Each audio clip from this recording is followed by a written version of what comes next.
Elena, con 45 años recién cumplidos, sentía el peso del mundo no sobre sus hombros, sino dentro de su pecho, como una piedra helada que le robaba el aliento con cada latido irregular. Viuda desde hacía apenas 6 meses, el silencio en su pequeño y oscuro apartamento era un grifo ensordecedor que amplificaba cada uno de sus miedos más profundos. La máquina de coser, su fiel compañera y única fuente de ingresos, acumulaba una fina capa de polvo en un rincón, un monumento silencioso a los días en que el zumbido constante de su aguja era la banda sonora de una vida modesta pero digna. Ahora solo se oía el goteo rítmico y tortuoso de un grifo en la cocina y el silbido del viento de noviembre que se colaba por las grietas de las ventanas, trayendo consigo el olor a asfalto mojado y una profunda desesperanza que lo impregnaba todo. Sentía el corazón apretarse, un nudo constante que le dificultaba tragar. El frío no era solo del ambiente, que no podía permitirse calentar, era un frío que le nacía de los huesos, una escarcha interna que congelaba cualquier atisbo de futuro. Pasaba los dedos por la superficie áspera de la mesa de madera, notando cada arañazo y cada imperfección, como si fueran un mapa de su propia vida rota y sin rumbo. El terror era una presencia física en la habitación, pesada y sofocante. La hoja de papel sobre la mesa era más cruel que cualquier cuchillo, más fría que el metal de una cerradura rota, una orden de desahucio. Las letras negras, impersonales y formales parecían burlarse de su dolor con una frialdad burocrática. 7 días, 168 horas para desaparecer, para convertirse en invisible junto a sus hijos. Su mirada se desvió hacia el pequeño y patético montón de dinero que había contado una y otra vez, como si el acto repetitivo de tocar los billetes gastados pudiera mágicamente multiplicarlo. 300 euros. Era todo lo que quedaba del mundo, todo lo que se interponía entre su familia y la fría indiferencia de la calle. 300 euros y una montaña de deudas que su marido, Ricardo, le había dejado como última y amarga herencia tras el colapso catastrófico de su negocio. Un arrepentimiento agudo la invadió, el recuerdo de sus advertencias, de las noches en vela. Una oleada de náuseas subió por su garganta. Sintió el suelo de linóleo desgastado bajo sus pies, como si fuera a abrirse y tragársela. Sus manos temblaban, el papel arrugándose bajo la presión.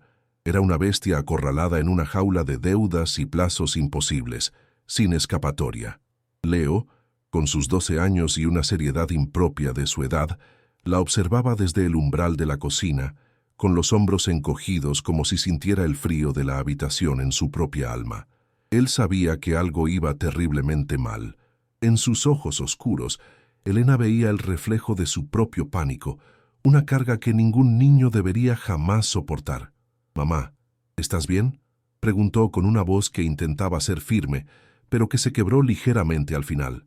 Ella forzó una sonrisa que le dolió en los músculos de la cara, un gesto falso y frágil. Mientras tanto, la pequeña Mía, de 7 años, completamente ajena a la tormenta que se cernía sobre ellos, tarareaba una canción infantil mientras peinaba el cabello enmarañado de su única muñeca en el suelo del salón. El sonido inocente de su voz era una puñalada directa en el corazón de Elena. ¿Cómo podía explicarles que su hogar, su pequeño y único refugio, estaba a punto de desvanecerse? La culpa la ahogaba, una marea negra y espesa. Se sentía una fracasada, una capitana que había llevado su barco directamente contra las rocas. Miró los zapatos gastados de Leo, con los cordones deshilachados, y el vestido remendado de Mía. Eran el testamento tangible de su incapacidad para protegerlos. El hambre era un dolor sordo y constante en su estómago, una bestia que se despertaba cada pocas horas para recordarle su absoluta precariedad. Esa noche, la cena había sido la última lata de sopa del armario, repartida cuidadosamente en 3 cuencos. Ella apenas probó la suya, empujando el plato hacia Leo con la excusa de que no tenía apetito. Una mentira que se le atascó en la garganta junto con las lágrimas que luchaba por contener. El agotamiento era un manto pesado que la cubría día y noche. No recordaba la última vez que había dormido más de 2 horas seguidas. Las noches eran un desfile interminable de sombras y miedos. donde cada crujido del viejo edificio sonaba como un paso amenazante en el pasillo. Las ojeras bajo sus ojos eran dos abismos morados que ni el maquillaje barato podía disimular. Se sentía como un fantasma en su propia vida, arrastrando un cuerpo hecho de plomo por las habitaciones frías. El silencio de la noche, una vez un consuelo, ahora estaba lleno de peligros imaginarios y del sonido real de su propio corazón, latiendo con la fuerza de un tambor de guerra. El mundo exterior, con sus sirenas lejanas y sus gritos ahogados, parecía un lugar hostil y depredador, esperando a que ella y sus hijos cayeran para devorarlos sin piedad. Cuando los niños finalmente se durmieron, Leo en su cama y la pequeña Mía acurrucada a su lado, buscando un calor que la casa ya no ofrecía, Elena se sentó en la oscuridad total del salón. La única luz era la de una farola lejana que dibujaba un rectángulo pálido y fantasmal en la pared. Los 300 euros sobre la mesa parecían una broma cruel, una pila de papel inútil frente a un océano de necesidad. Miró sus manos, las palmas callosas y los dedos marcados por incontables pinchazos de aguja. Eran manos de trabajadora, manos que habían creado, reparado y sostenido. Ahora se sentían vacías e impotentes. No había encargos de costura, no había amigos a los que pedir ayuda sin devolverles la humillación de su propia miseria. El terror de la calle, hasta ahora una idea abstracta, se materializó en su mente con una claridad aterradora. Pudo sentir el frío del cemento bajo su espalda, oler la suciedad de un callejón y oír las risas crueles. La idea de exponer a sus hijos a esa realidad era una tortura que superaba cualquier dolor físico. Estaba sola, aplastada bajo el peso de una responsabilidad insoportable. Había tocado fondo.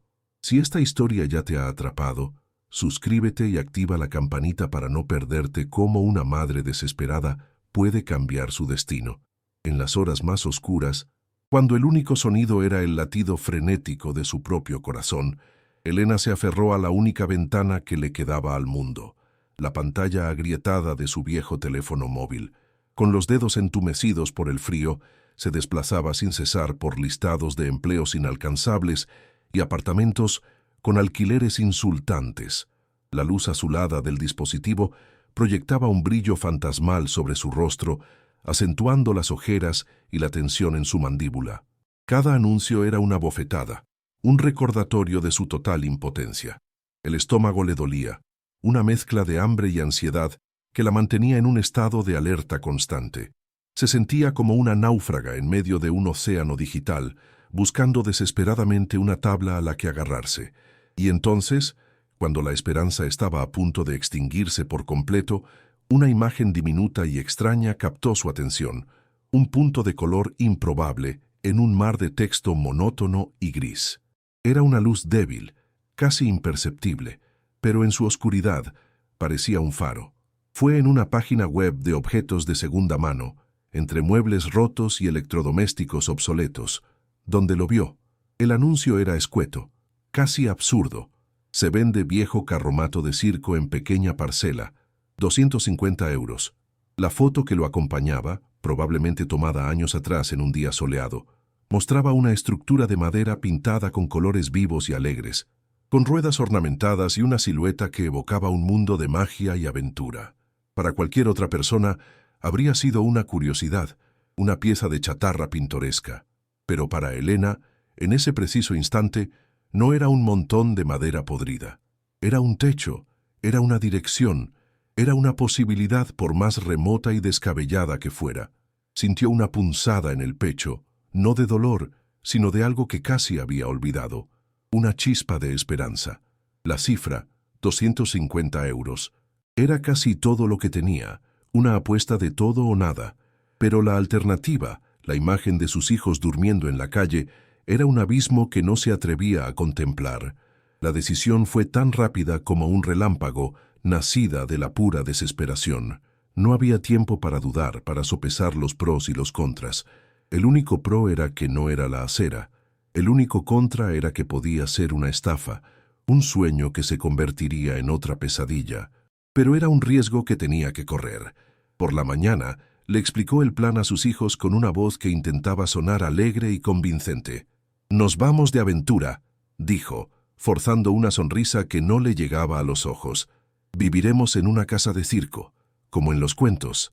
Mía, con la inocencia de sus 7 años, aplaudió de alegría, imaginando payasos y acróbatas. Leo, sin embargo, la miró con sus ojos serios y penetrantes.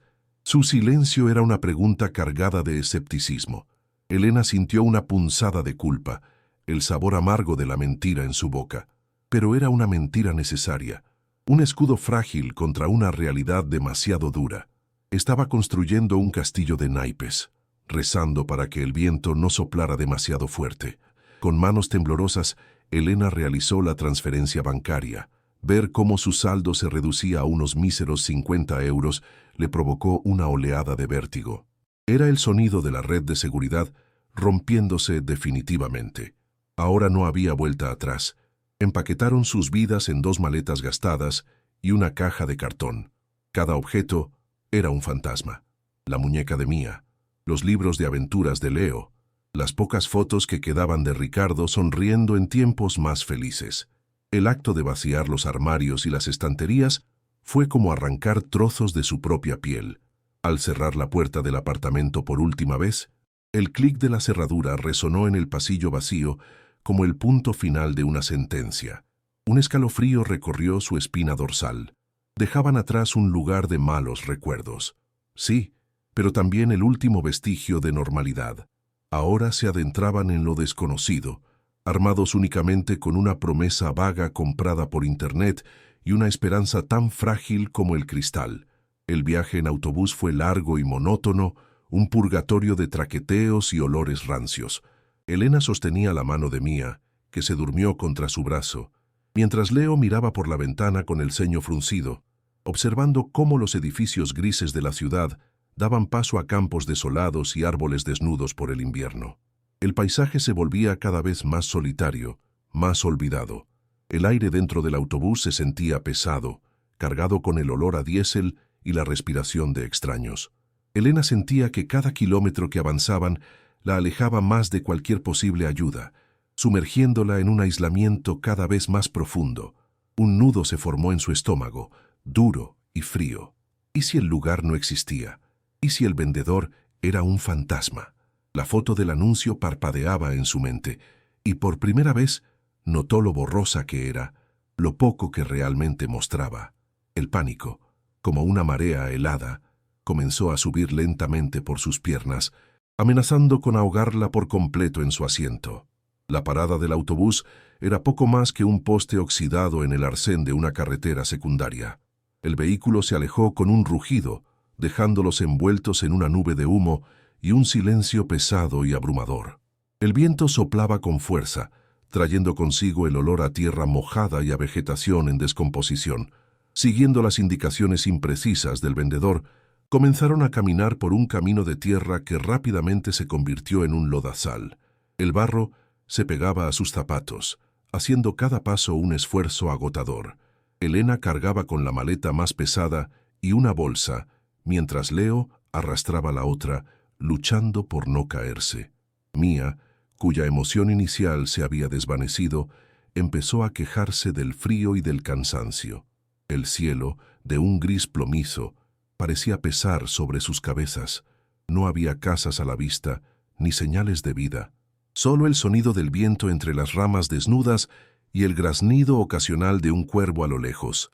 La sensación de abandono era total. Finalmente, después de lo que pareció una eternidad, lo vieron, acurrucado al final del camino embarrado, en una parcela invadida por la maleza, estaba el carromato. Pero no era la visión mágica del anuncio. Era una ruina, una carcasa patética y decrépita.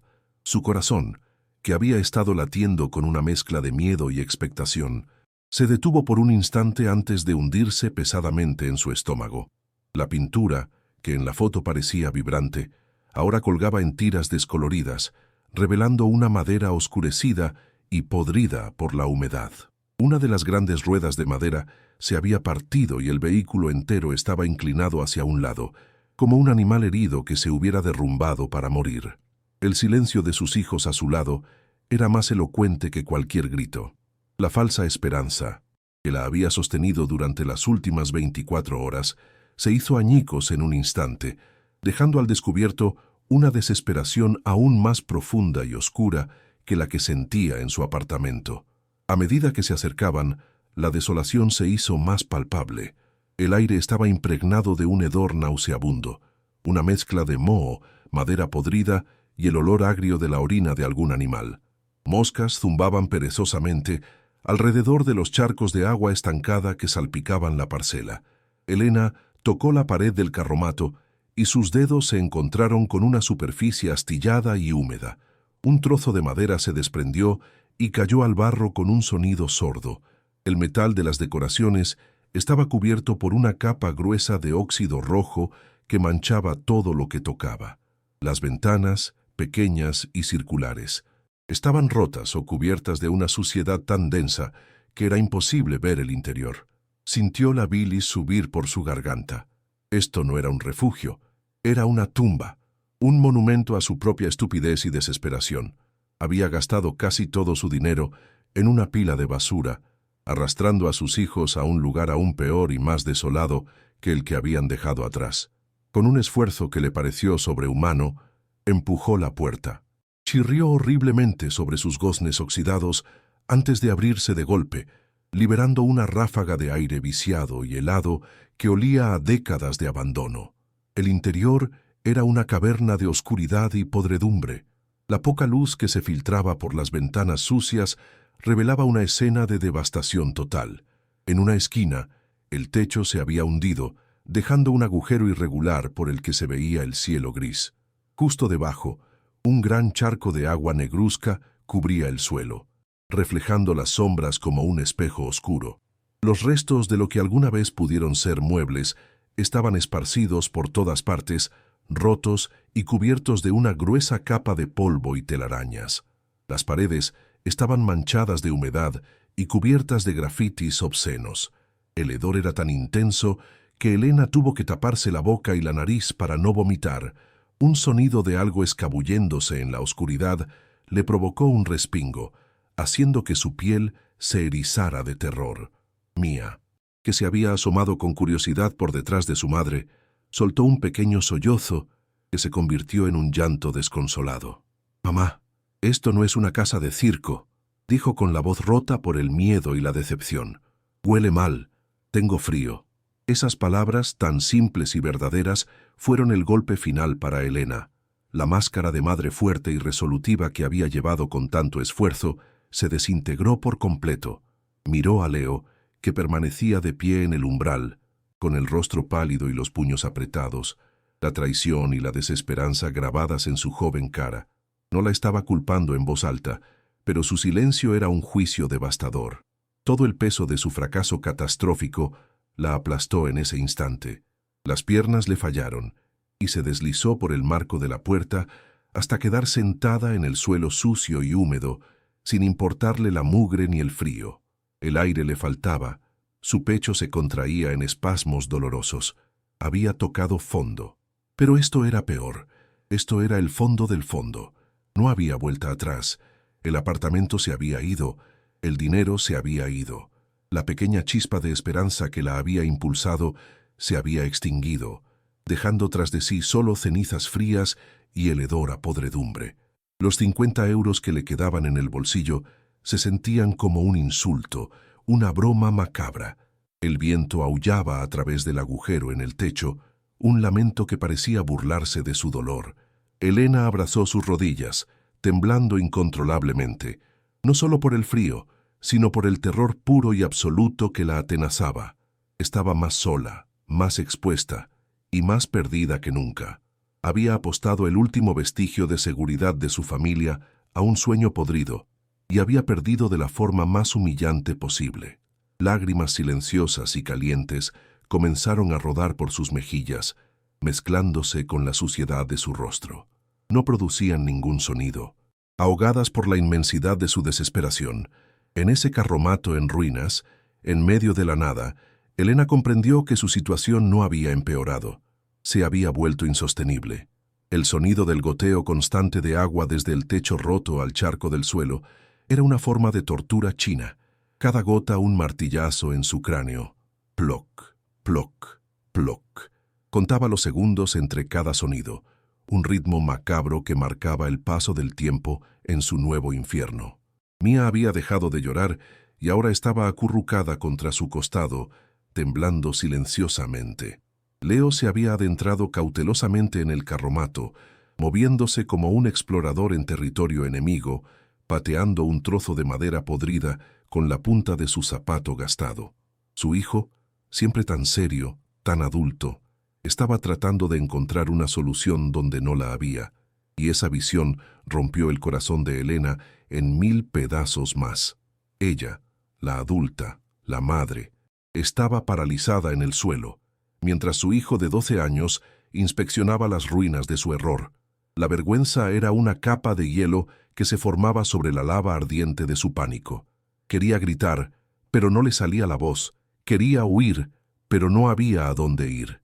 El sol comenzó a descender, y las sombras dentro del carromato se alargaron y se volvieron más profundas, transformando las formas rotas en monstruos acechantes. El frío se intensificó, un frío húmedo y penetrante que se metía en los huesos. Elena sabía que no podían pasar la noche allí. No era seguro, no era humano, pero la alternativa era volver al camino embarrado en la oscuridad creciente, sin rumbo y sin refugio. Estaban atrapados. Miró las manos de Mia pálidas y heladas, y sintió una oleada de furia protectora mezclada con su autodesprecio. Tenía que hacer algo, tenía que levantarse. Con un gemido ahogado, apoyó las palmas en el suelo mugriento y se impulsó para ponerse de pie. Sus músculos protestaron, su cuerpo se sentía pesado como el plomo. Su mirada recorrió una vez más el interior devastado, tratando de encontrar un rincón, un solo metro cuadrado que no estuviera podrido o empapado, un lugar donde pudieran acurrucarse y sobrevivir a la noche que se cernía sobre ellos como un ave de presa. Fue un acto de pura voluntad, no de esperanza. La esperanza estaba muerta. Esto era supervivencia en su forma más cruda. «Vamos a limpiar un poco», dijo Elena, su voz sonando extraña y hueca en el silencio del carromato. «Solo para pasar la noche». Leo la miró y por un segundo vio un destello de alivio en sus ojos oscuros. El alivio de que su madre, al menos, se estuviera moviendo de nuevo. Comenzaron por la zona menos dañada, lejos del agujero del techo. Con las manos, empezaron a apartar los escombros más grandes y la basura. El polvo se levantaba en nubes asfixiantes que los hacían toser. Elena encontró un trozo de tela relativamente seco y comenzó a limpiar una sección del suelo, revelando la madera oscura de debajo. Era una tarea inútil, absurda, como intentar vaciar el océano con un dedal. Pero era una acción, era un movimiento, era una forma de luchar contra la parálisis del terror, una forma de decirle al universo y a sí misma que, aunque estuviera rota, aún no se había rendido por completo. Mientras trabajaban en un silencio tenso, roto solo por el sonido de la basura al ser arrastrada, Elena se sintió despojada de todo. Su dignidad, su orgullo, sus sueños, todo yacía hecho trizas en el suelo de ese carromato olvidado, junto a los restos de una vida circense que nunca existió. Se sintió más pequeña y vulnerable que nunca en su vida. Cada movimiento era un esfuerzo monumental, cada respiración un recordatorio del aire viciado que la rodeaba. Se detuvo un momento, apoyando la espalda contra la pared húmeda, y cerró los ojos. Por un instante, se permitió sentir la magnitud total de su catástrofe. Estaba en el fondo del pozo, con las paredes lisas e imposibles de escalar. No había salida. Había llevado a sus hijos a un callejón sin salida, a un final miserable. El zumbido de la máquina de coser en su antiguo apartamento le pareció un recuerdo de un paraíso perdido. Aquí, en el frío y la oscuridad, solo había el silencio de la derrota y el comienzo de una noche que prometía ser la más larga de sus vidas. El acto de fregar aquel suelo era una penitencia, un castigo autoimpuesto por su fracaso. Elena usaba un trapo andrajoso, sumergiéndolo en el agua helada del charco que se formaba bajo el techo roto, y frotaba con una furia desesperada. Cada movimiento era un intento de borrar no solo la suciedad incrustada, sino también la imagen de la cara de decepción de sus hijos. El olor a humedad y podredumbre se le metía en la garganta, provocándole arcadas que reprimía con fuerza. Sentía los músculos de su espalda y brazos arder por el esfuerzo, un dolor físico que era casi un alivio comparado con el tormento de su mente. El sonido áspero del trapo contra la madera era el único diálogo en la penumbra, una conversación violenta entre su desesperación y la ruina que la rodeaba. Mía se había quedado dormida en un rincón sobre un montón de sus abrigos, una pequeña bola de miseria que encogía el corazón de Elena. Leon, en cambio, trabajaba a su lado en silencio, imitando sus movimientos con una concentración sombría, un pequeño soldado en una guerra perdida. Fue Leo quien rompió la monotonía del trabajo inútil. Dejó de fregar de repente, quedándose inmóvil de rodillas sobre el suelo húmedo. Su mirada estaba fija en una sección particular de las tablas de madera. Elena, inmersa en su propia miseria, tardó un momento en darse cuenta de que su hijo se había detenido. Al principio, sintió una punzada de irritación. No tenían tiempo para distracciones. La noche caía y el frío se volvía más mordaz, pero la quietud de Leo era extraña, casi antinatural. No era la pausa de un niño cansado, sino la de alguien que ha descubierto algo que no encaja. Elena siguió la dirección de su mirada, sus ojos recorriendo las tablas oscuras y manchadas. No vio nada fuera de lo común, solo más suciedad, más decadencia, más pruebas de su terrible error. Estaba a punto de instarle a seguir trabajando cuando él levantó una mano temblorosa y señaló un punto específico en el suelo, justo al lado de donde ella había estado fregando con tanta rabia hacía solo unos instantes. El silencio se espesó, cargado de una nueva e indefinida tensión. «Mamá, mira», susurró Leo, su voz apenas un hilo de sonido en el aire estancado del carromato. «Esa madera es diferente». Elena frunció el ceño, acercándose a gatas, sus rodillas protestando contra el suelo duro y frío. Ahora, al mirar de cerca, podía verlo. Era una diferencia sutil, casi imperceptible a primera vista, pero innegable. Mientras la mayor parte del suelo era de un color oscuro, casi negro por la humedad y los años de abandono, una sección rectangular, de aproximadamente 1 metro de largo, tenía un tono ligeramente más claro, con una veta de madera que corría en una dirección ligeramente distinta al resto. Era como una cicatriz mal disimulada, una pieza que no pertenecía al conjunto.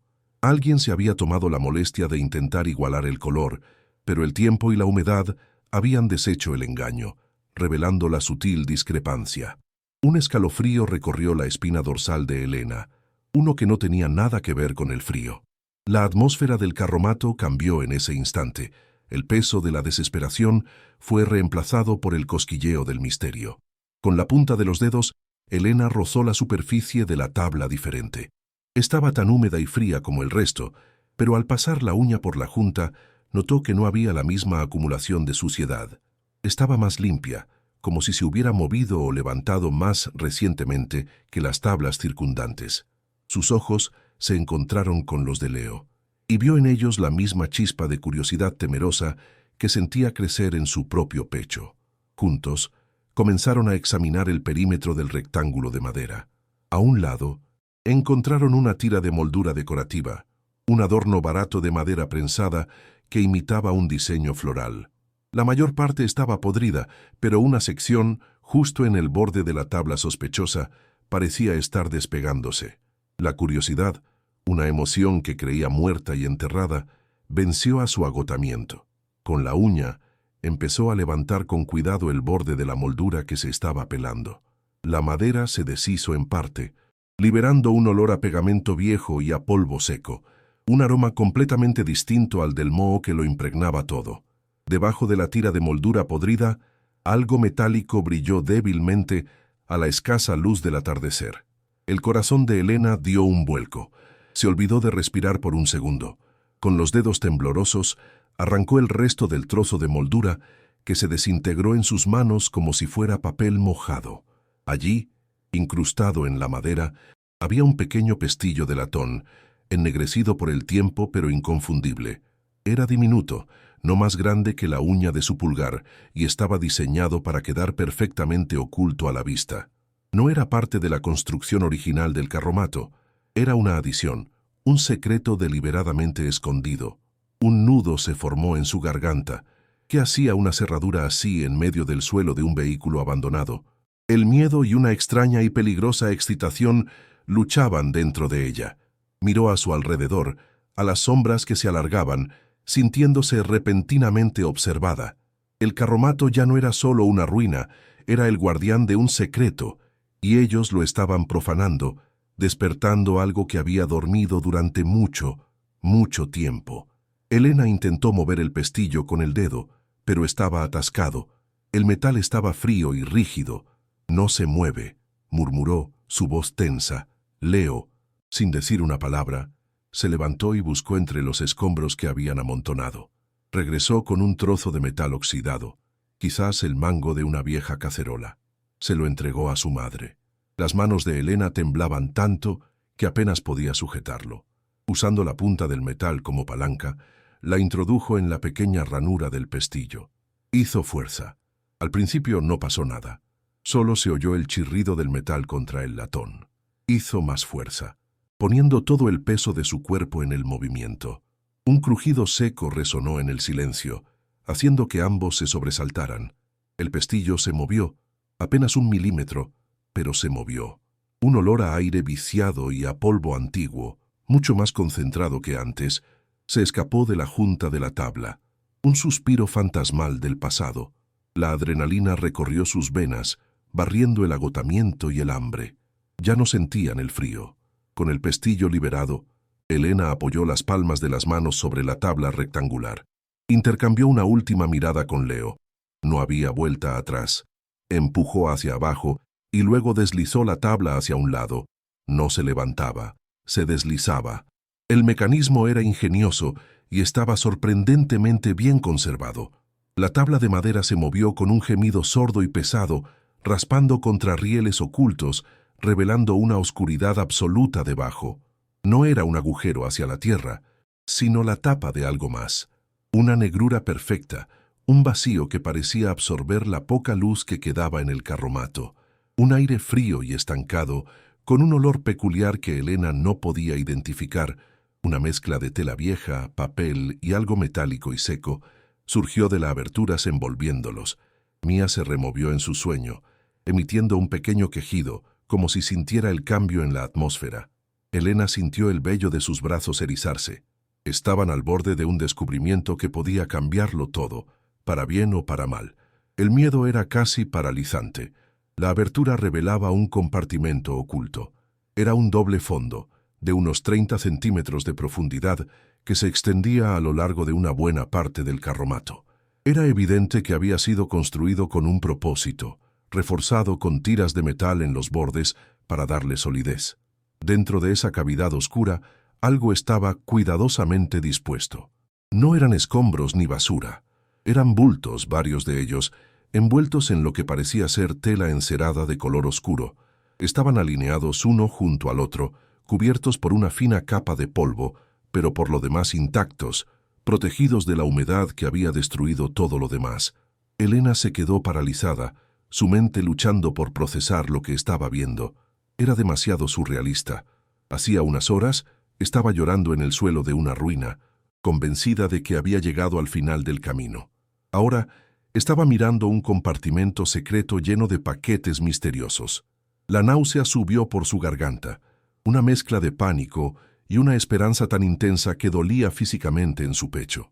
Con una vacilación que le hizo sentir cada latido de su corazón en los oídos, Elena se arrodilló aún más y extendió una mano temblorosa hacia el interior del compartimento. El aire dentro era notablemente más seco y frío. Sus dedos rozaron la superficie de uno de los bultos. La tela encerada estaba rígida y grasienta al tacto, fría como la piel de una serpiente. Era pesada, mucho más de lo que esperaba. Con la ayuda de Leo, que se había acercado y ahora miraba dentro con los ojos desorbitados, agarraron uno de los paquetes más pequeños y lo levantaron con dificultad. Pesaba como una pila de ladrillos. Lo colocaron sobre el suelo sucio, junto al agujero. Durante un largo momento, ninguno de los dos se movió. Solo miraban el bulto oscuro y sin forma, un objeto extraño traído de una tumba secreta.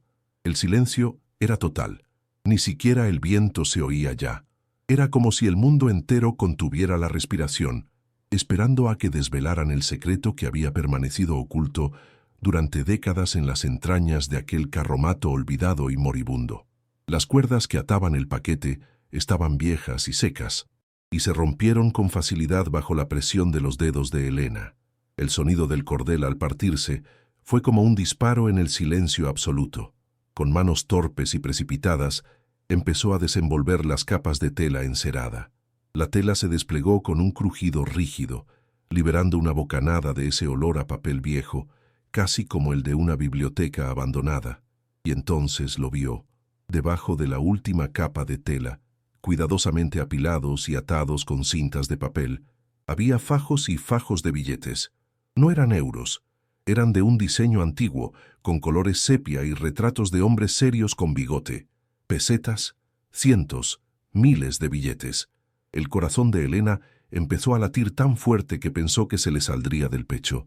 Se quedó mirando, incapaz de comprender la magnitud de lo que tenía delante. Era una fortuna de un tiempo pasado, pero una fortuna, al fin y al cabo.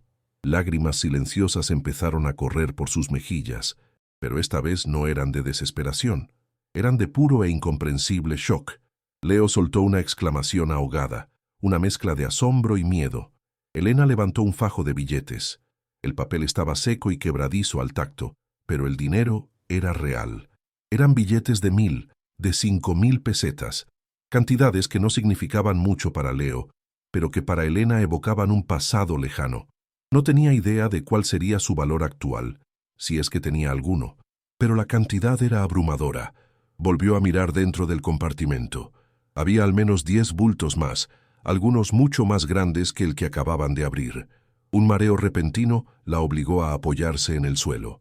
Su mente corría a una velocidad vertiginosa, tratando de conectar los puntos. Esto no era un hallazgo casual.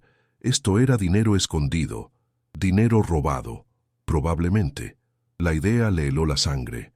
Habían pasado de ser víctimas de la desgracia a ser custodios de un tesoro ilícito. La alegría inicial del descubrimiento se vio inmediatamente teñida por una capa de miedo oscuro y profundo. Esto no era una solución. Esto era un problema de una magnitud que ni siquiera podía empezar a imaginar. Con una urgencia febril, sacaron el resto de los bultos del compartimento. Cada uno contenía lo mismo, fajos de pesetas antiguas. Al fondo del compartimento, debajo del último paquete, había 2 objetos más. El primero era un libro de contabilidad grueso, encuadernado en cuero oscuro y agrietado. El segundo era un paquete de recortes de periódico, amarillentos y frágiles, atados con un trozo de cordel. El libro de contabilidad se sentía pesado y solemne en sus manos. El cuero estaba frío y liso bajo sus dedos. Lo abrió con cuidado, y las páginas crujieron en protesta. Estaban cubiertas de una caligrafía apretada y precisa. Columnas de números, fechas y anotaciones crípticas. Eran los años 70, fechas que correspondían a la época de los billetes que habían encontrado. El olor a tinta descolorida y a papel envejecido llenó sus fosas nasales. Era el diario secreto de la fortuna que tenían a sus pies, la clave para entender de dónde había salido todo aquello. Y Elena tuvo el presentimiento aterrador de que no iba a ser una historia con un final feliz para sus protagonistas. Mientras Elena examinaba el libro de contabilidad, Leo desató con cuidado el cordel del paquete de periódicos. Los recortes eran tan frágiles que amenazaban con deshacerse en polvo. Los desplegó sobre el suelo, alisándolos con la palma de la mano. Los titulares impresos en una tipografía negra y audaz saltaron a la vista, gritando una historia de violencia y misterio a través de las décadas. Famoso atraco a un banco en el centro de la ciudad, decía uno. Charles Botín desaparece sin dejar rastro, proclamaba otro, y el más escalofriante de todos. La policía sospecha de un circo ambulante. El director y el dinero, esfumados. Las fechas de los artículos coincidían perfectamente con las del libro de contabilidad. Las piezas del rompecabezas empezaron a encajar en la mente de Elena con una claridad aterradora. El carromato, el circo, el dinero escondido. No habían encontrado un tesoro. Habían encontrado el botín perdido de uno de los robos más notorios de la historia reciente del país. Un crimen que, según los artículos, había dejado víctimas. Un escalofrío violento sacudió a Elena de pies a cabeza. Estaba sentada en el escenario de un crimen de hacía 50 años. El carromato no era una simple ruina, era una cápsula del tiempo, la pieza clave de un misterio sin resolver. El aire a su alrededor pareció volverse más denso, más pesado, cargado con los fantasmas de aquel suceso.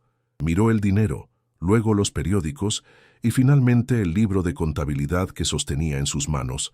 Sintió el peso de la historia, el peso de la codicia, la traición y posiblemente la sangre. ¿Quién era el hombre que había escrito en ese libro? ¿El director del circo? ¿Qué le había pasado? ¿Y por qué había dejado atrás una fortuna tan inmensa? La pregunta más aterradora de todas surgió en su mente, helándole el alma. ¿Alguien más sabía de la existencia de este carromato? ¿Alguien más, después de todos estos años, podría estar buscando todavía ese dinero? El miedo que sintió fue diferente a todo lo que había experimentado antes. No era el miedo a la pobreza o al hambre, era el miedo a lo desconocido, a un peligro muy real y tangible que acababan de desenterrar. El silencio fue roto por el sonido de una rama al partirse en el exterior. Elena y Leo se congelaron, sus cabezas girando hacia la puerta rota. El sonido pudo haber sido un animal, el viento, cualquier cosa. Pero en ese momento, en la oscuridad creciente y con un tesoro maldito a sus pies, sonó como el paso de un verdugo. Instintivamente, Elena se abalanzó para cubrir los billetes y los periódicos con la tela encerada, un gesto inútil, pero desesperado. Su corazón martilleaba contra sus costillas, un tambor salvaje y desbocado. Le hizo una seña a Leo para que guardara silencio. Llevándose un dedo a los labios, se quedaron inmóviles, escuchando, sus sentidos agudizados por el pánico. Solo se oía el silbido del viento a través del agujero del techo y el latido frenético de su propia sangre en los oídos. La emoción del descubrimiento se había evaporado por completo, reemplazada por la cruda y helada certeza de que estaban en un peligro terrible. Habían tropezado con un secreto que alguien había querido mantener enterrado para siempre, y ahora el secreto era suyo. Con movimientos sigilosos y urgentes, comenzaron a meter todo de nuevo en el compartimento oculto. Los fajos de billetes, el libro de contabilidad, los recortes de periódico, todo desapareció de nuevo en la oscuridad del doble fondo. Elena sentía una repulsión física al tocar el dinero, como si estuviera manchado no solo por el tiempo, sino por algo mucho peor. Sus manos se movían con una precisión impulsada por el pánico, cada segundo sintiéndose como una eternidad. Leo la ayudaba, sus pequeños hombros tensos por el miedo, sus ojos grandes y oscuros fijos en la puerta. Finalmente, todo estuvo dentro. Elena deslizó la tabla de madera para cerrar la trampilla, y el sonido sordo del cierre pareció sellar su destino. Empujó la tira de moldura podrida sobre el borde para disimular la junta lo mejor que pudo. Luego, agarró el trapo sucio y comenzó a fregar frenéticamente sobre la tabla, esparciendo la suciedad y el agua para borrar cualquier rastro de que había sido movida. Estaban borrando las pruebas de su propio descubrimiento, enterrando el secreto una vez más. Cuando terminó, se dejó caer hacia atrás, con la respiración agitada y el cuerpo empapado en un sudor frío, a pesar del frío glacial del ambiente. Miró a su alrededor.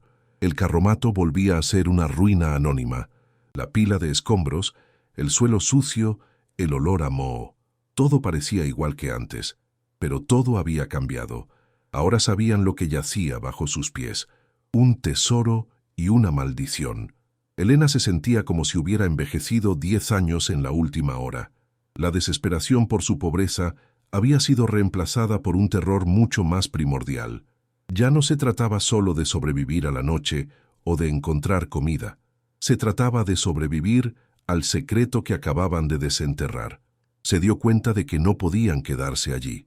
El carromato no era un refugio, era una trampa mortal, pero tampoco podían irse. ¿A dónde? ¿Y cómo podían abandonar una fortuna que, a pesar de su origen oscuro, podría ser la única salvación para sus hijos? Estaba atrapada en un dilema imposible. mucho peor que cualquiera al que se hubiera enfrentado antes. La noche cayó por completo, sumergiendo el carromato en una oscuridad casi total. La única luz provenía de la pantalla del teléfono de Elena, que proyectaba un brillo débil y enfermizo sobre sus rostros. Mía seguía durmiendo, ajena al drama que se había desarrollado a su alrededor. Elena y Leo se sentaron juntos, muy juntos, compartiendo el calor de sus cuerpos y el peso de su conocimiento. No hablaron. No había nada que decir. El descubrimiento había creado una barrera de silencio entre ellos y el mundo. Elena abrió el libro de contabilidad una vez más, bajo la luz del teléfono. No podía evitarlo. La necesidad de entender era más fuerte que su miedo. Pasó las páginas con cuidado, sus ojos recorriendo las líneas de caligrafía.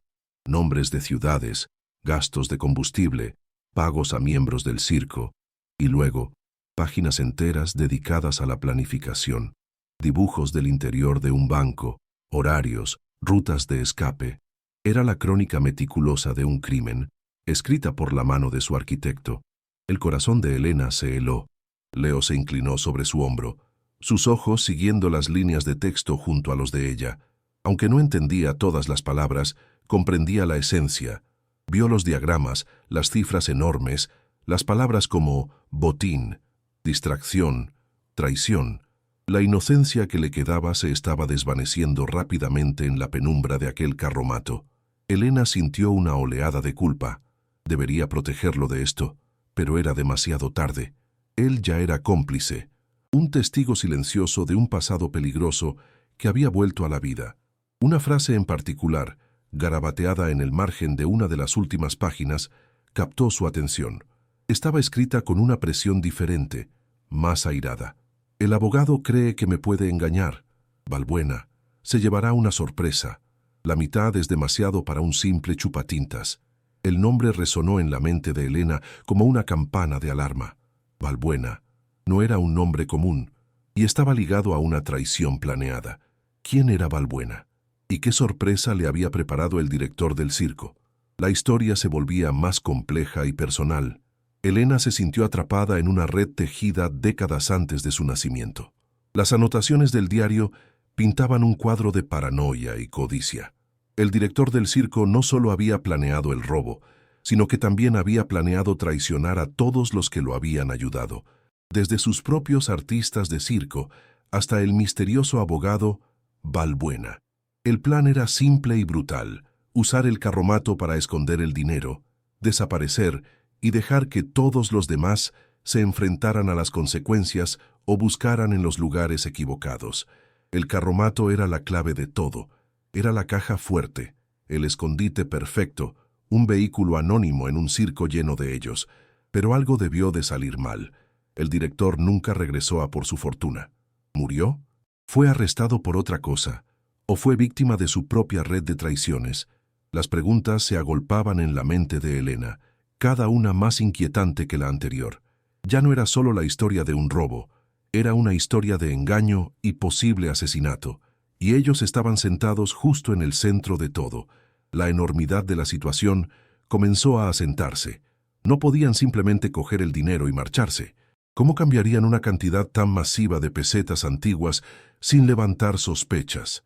Sería como agitar una bandera roja gigante ante la policía y quienquiera que aún estuviera buscando el botín. Tampoco podían entregarlo a las autoridades. ¿Qué dirían?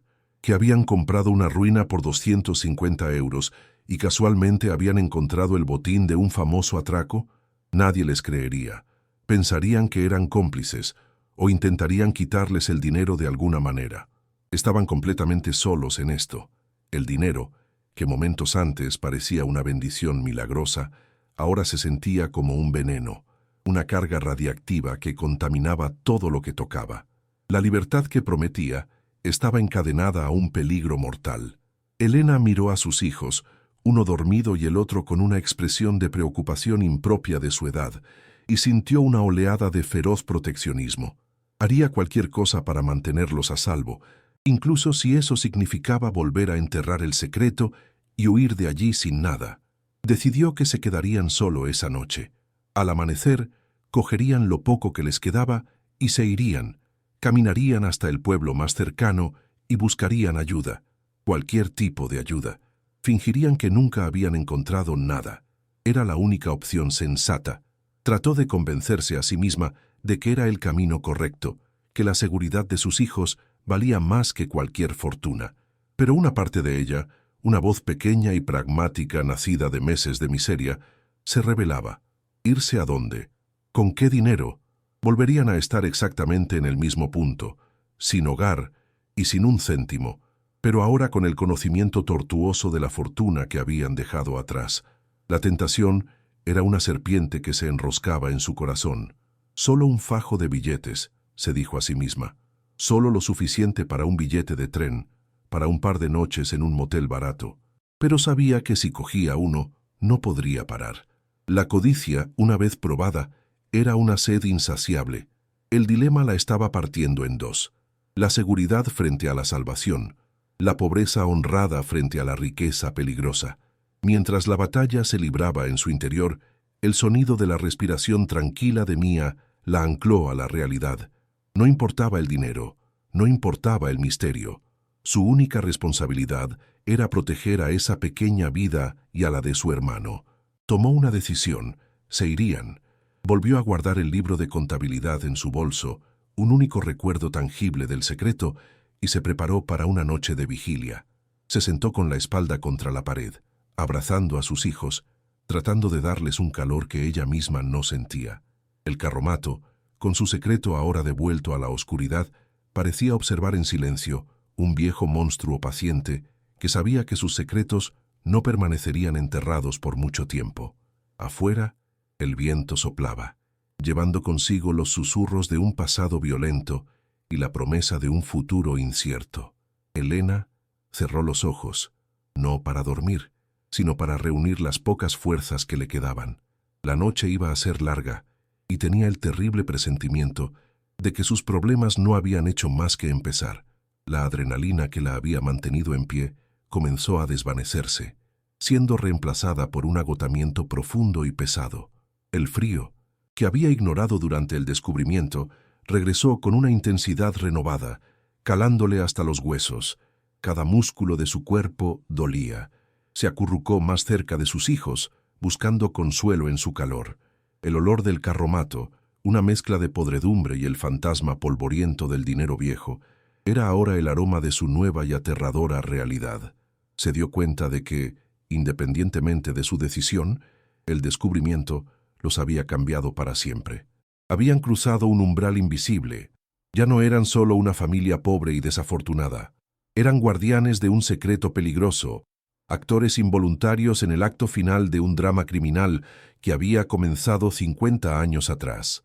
La inocencia de su miseria anterior parecía casi un lujo en comparación con el complejo y amenazante mundo en el que acababan de entrar. Miró la cara dormida de Mia, tan pacífica, y sintió un nudo de miedo en la garganta. ¿Cómo podría protegerla de esto? El teléfono que había usado como linterna vibró, mostrando una advertencia de batería baja. La pantalla parpadeó y se apagó, sumergiéndolos en una oscuridad casi total.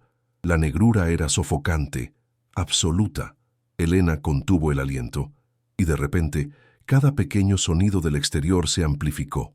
El crujido de las ramas, el susurro de las hojas, el aullido distante de un perro o quizás un lobo. Su imaginación, alimentada por el miedo y las historias de los recortes de periódico, empezó a jugarle malas pasadas. ¿Y si el director del circo nunca se fue? ¿Y si murió allí mismo, en ese carromato, y su fantasma todavía guardaba el tesoro? O peor aún, ¿y si el abogado, Balbuena, o los descendientes de los socios traicionados habían estado buscando este lugar durante años y su llegada los había alertado de alguna manera? Cada sombra parecía tomar forma. Cada ráfaga de viento sonaba como un susurro con su nombre. El terror era una presencia viva en la oscuridad, sentada a su lado, con su aliento frío en la nuca, esperando a que el amanecer trajera consigo nuevos horrores. El amanecer llegó no como una promesa, sino como un testigo indiferente. Una luz gris y acuosa se filtró por el agujero del techo y las ventanas sucias, pintando el interior del carromato con tonos de enfermedad. Elena no había dormido. Pasó la noche en un estado de duermevela febril, con el pesado libro de contabilidad en su regazo como una lápida. Cada crujido del viento era una amenaza, cada sombra un espectro del pasado criminal que había desenterrado. Sentía el frío en lo más profundo de su ser, un hielo que no provenía de la temperatura, sino del conocimiento. El dinero bajo el suelo ya no representaba la salvación. Era una serpiente enroscada, esperando el momento de morder. El olor a moho se mezclaba ahora en su percepción con un aroma fantasmal a tinta vieja y a codicia, una combinación que le revolvía el estómago. El plan de huir al amanecer parecía ahora ingenuo, una solución infantil para un problema de adultos peligrosos. El peso de la decisión la aplastaba, dejándola sin aire. El libro de contabilidad era una Biblia profana, y Elena se convirtió en su devota lectora a la luz pálida de la mañana. Mientras Mía y Leo compartían el último trozo de pan duro que les quedaba, ella descifraba la historia secreta. El director del circo, un hombre llamado Máximo, había detallado el atraco con una precisión escalofriante. No era solo un plan, era un manifiesto de su propia genialidad y desprecio por los demás. Describía cómo había reclutado a sus socios, prometiéndoles una parte igualitaria, mientras en páginas posteriores detallaba cómo los traicionaría. La náusea subió por la garganta de Elena. Estaba leyendo la mente de un sociópata, pero la parte más escalofriante era la referente al joven y ambicioso abogado, el tal Balbuena. Máximo lo describía como una rata de ciudad, útil pero prescindible, alguien que le ayudaría a blanquear el dinero y a crear una nueva identidad, para luego ser descartado. La última anotación sobre él era clara. Balbuena cree que recibirá la mitad. El muy idiota recibirá una tumba anónima. Elena sintió un sudor frío recorrer su espalda a pesar del ambiente helado. La historia era peor de lo que había imaginado. No era solo un robo y una traición entre ladrones, era un plan de asesinato a sangre fría. El director del circo, Máximo, había planeado eliminar a su cómplice legal una vez que éste cumpliera su propósito. Pero algo había salido mal para Máximo. El libro terminaba abruptamente. No había ninguna anotación sobre la ejecución de su plan final, ni sobre su propia desaparición. El carromato y su fortuna habían quedado en el limbo, un testamento silencioso de un plan maestro que se había torcido de forma desconocida. ¿Acaso Balbuena, la rata de ciudad, había sido más listo que su jefe? ¿Había descubierto la traición y se había vengado primero? Esa posibilidad hizo que el corazón de Elena latiera con una fuerza dolorosa. Si Balbuena había sido capaz de vencer a un hombre como Máximo, ¿qué no sería capaz de hacerle a una mujer indefensa y a sus 2 hijos, que ahora eran los únicos que se interponían en su camino hacia la fortuna? El sonido interrumpió el silencio mortal de sus pensamientos. Al principio fue un zumbido bajo y distante, pero creció rápidamente hasta convertirse en el rugido inconfundible de un motor potente. No era el traqueteo de un tractor o una furgoneta vieja.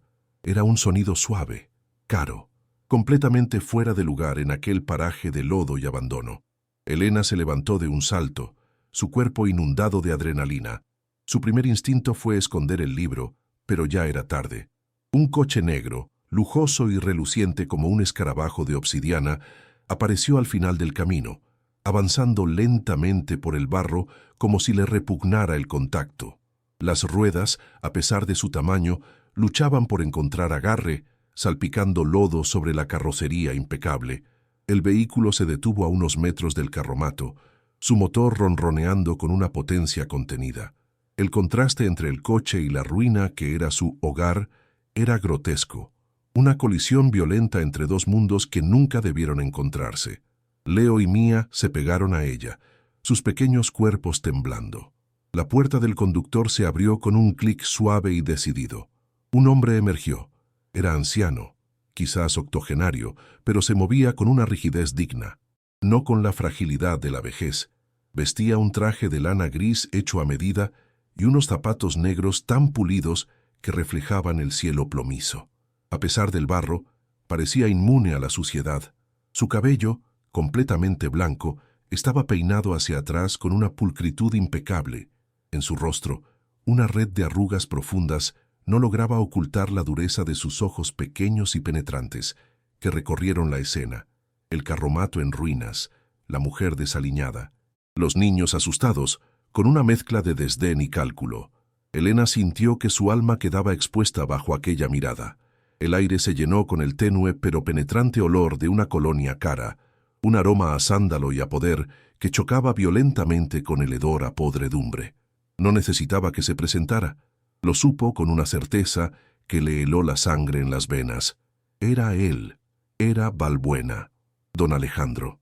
Balbuena caminó hacia ellos con pasos lentos y deliberados, su chofer permaneciendo junto al coche como una estatua con traje. Una sonrisa fina, que no llegaba a sus ojos, se dibujó en sus labios. «Buenos días», dijo. Su voz era un susurro sedoso que, sin embargo, parecía llevar el peso de décadas de autoridad. «Una mañana fría, ¿no es cierto?». Ignoró por completo a los niños y fijó su mirada depredadora en Elena. «Soy Alejandro Balbuena. Mis negocios están en la ciudad, pero considero este pueblo mi hogar. Suelo interesarme por las propiedades de la zona». Elena sintió la boca seca como el polvo.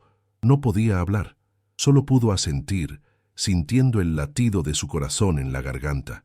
Sabía que cada palabra que saliera de su boca podía ser una trampa, cada gesto una confesión. El nombre Balbuena resonaba en su cabeza, haciendo eco de las palabras airadas del director del circo, escritas 50 años atrás. La rata de ciudad había sobrevivido y había prosperado. «He visto en los registros del catastro que usted ha adquirido recientemente esta parcela», continuó Balbuena, haciendo un gesto vago con la mano que abarcaba el carromato y el terreno embarrado. Había un deje de diversión cruel en su tono, como si la mera idea de que alguien comprara aquel lugar fuera un chiste excelente. «Francamente, me sorprende. Este lugar no tiene valor alguno. Es una ruina en un terreno inútil». Sus ojos no dejaron el rostro de Elena ni por un segundo, buscando una reacción, una grieta en su fachada. Elena se obligó a permanecer impasible, aunque por dentro era un torbellino de pánico. Sentía las manos sudorosas y las apretó con fuerza contra los costados de su vestido gastado. Se concentró en el tacto áspero de la tela, en cualquier cosa que la anclara a la realidad y la distrajera del terror puro que amenazaba con paralizarla. Sabía que esto no era una visita de cortesía, era un interrogatorio, era el primer movimiento en una partida de ajedrez mortal que ella ni siquiera sabía cómo jugar. El magnate dio un paso más cerca, invadiendo su espacio personal. El olor a su colonia se intensificó, volviéndose sofocante. «Verá, tengo un pequeño proyecto filantrópico en mente», dijo con una falsa calidez que le erizó la piel a Elena. «Limpiar estas zonas abandonadas, quizás crear un pequeño parque, algo para la comunidad. Este terreno, aunque insignificante, forma parte del área que me interesa». Hizo una pausa, dejando que sus palabras flotaran en el aire frío. «Estoy dispuesto a comprárselo, para ahorrarle más problemas. Digamos, 500 euros, el doble de lo que pagó. Un pequeño beneficio para usted por su iniciativa». La oferta era un insulto, una bofetada. 500 euros. Era una miseria, una cantidad que para él sería menos que calderilla. Pero la forma en que lo dijo, como si le estuviera haciendo el favor de su vida, fue lo que le revolvió el estómago a Elena. Era el poder en su forma más pura y arrogante, la capacidad de fijar el valor de las cosas y de las personas. Elena tardó un momento en encontrar su voz. Cuando habló sonó más débil y temblorosa de lo que hubiera querido. «No lo sé. Acabamos de llegar. Aún no he pensado en vender». Fue una respuesta vaga, no un rechazo, pero fue suficiente. La fina sonrisa de Balbuena se desvaneció al instante, reemplazada por una máscara de fría impaciencia. Sus ojos se endurecieron, perdiendo cualquier rastro de falsa amabilidad. El cambio fue tan repentino que a Elena se le cortó la respiración. Vio en él al joven y ambicioso abogado del diario, al hombre capaz de sobrevivir a un asesino como Máximo. La temperatura pareció bajar varios grados. El silencio se prolongó, pesado y lleno de una amenaza no verbalizada. Leo, percibiendo el cambio en la atmósfera, dio un paso instintivo para ponerse ligeramente delante de su madre, un gesto de protección tan valiente como inútil que hizo que el corazón de Elena se encogiera de amor y de miedo. Balbuena notó el gesto y una sombra de desprecio cruzó su rostro. «Señora», dijo don Alejandro, su voz ahora despojada de toda cordialidad, convertida en un susurro gélido, «permítame serle franco. Este no es lugar para una mujer sola con 2 niños pequeños». Su mirada se desvió del rostro de Elena al carromato en ruinas, deteniéndose significativamente en el agujero del techo y en la madera podrida y seca de las paredes. «Es un lugar muy aislado, peligroso. La gente tira basura, a veces vienen jóvenes a beber». Hizo una pausa dramática, sus ojos volviendo a clavarse en los de ella con una intensidad que la hizo retroceder un paso. La amenaza ya no estaba velada, estaba empezando a desnudarse, capa por capa, revelando el núcleo podrido que había debajo. Elena apretó la mano de Mía con tanta fuerza que la niña soltó un pequeño quejido. El terror la envolvía como una mortaja, frío y asfixiante. Sabía que no estaba hablando de simples vándalos, estaba hablando de sí mismo, estaba describiendo el peligro que él representaba. Su voz bajó aún más, hasta convertirse en un murmullo confidencial y siniestro, destinado solo a sus oídos. Las cosas se rompen, la madera vieja es frágil, es fácil tropezar en la oscuridad. El vaho de su aliento formaba nubecillas blancas en el aire frío mientras hablaba. Elena no podía apartar la mirada, atrapada por su presencia como una presa por una serpiente. Sentía un sudor helado en la nuca, y cada fibra de su ser le gritaba que cogiera a sus hijos y corriera, pero sus pies parecían clavados en el barro. Estaba describiendo un futuro posible, pintando un cuadro vívido de su vulnerabilidad, asegurándose de que ella entendiera perfectamente la precariedad de su situación. No necesitaba levantar la voz. La calma con la que pronunciaba aquellas palabras las hacía infinitamente más aterradoras. Era la calma de alguien que tiene el control absoluto, que sabe que puede aplastarla como a un insecto y que nadie haría una sola pregunta. Era la voz de un hombre que había esperado 50 años y no pensaba esperar ni un día más. «Y luego está el fuego», añadió, casi como una ocurrencia tardía. La palabra quedó suspendida en el aire, cargada de un peso terrible. Estas estructuras viejas de madera son una caja de cerillas, una chispa perdida, un cigarrillo mal apagado, y todo desaparece en cuestión de minutos. Miró directamente a los ojos de Elena mientras decía la última frase, y ella vio en ellos un vacío oscuro y sin fondo. La amenaza era ahora explícita, brutal y absolutamente clara. Le estaba dando una última oportunidad, aceptar su oferta irrisoria y desaparecer, o enfrentarse a las consecuencias. El fuego, la imagen de la madera podrida del carromato envuelta en llamas, con sus hijos dentro, explotó en la mente de Elena con la fuerza de una bomba. Sintió que las piernas le fallaban. El terror que sintió fue tan abrumador, tan visceral, que casi la hizo vomitar allí mismo, frente a él. La supervivencia de su familia pendía de un hilo, y aquel hombre tenía las tijeras en la mano, listo para cortar. Sin esperar respuesta, don Alejandro Balbuena se dio la vuelta con una lentitud teatral. La conversación había terminado.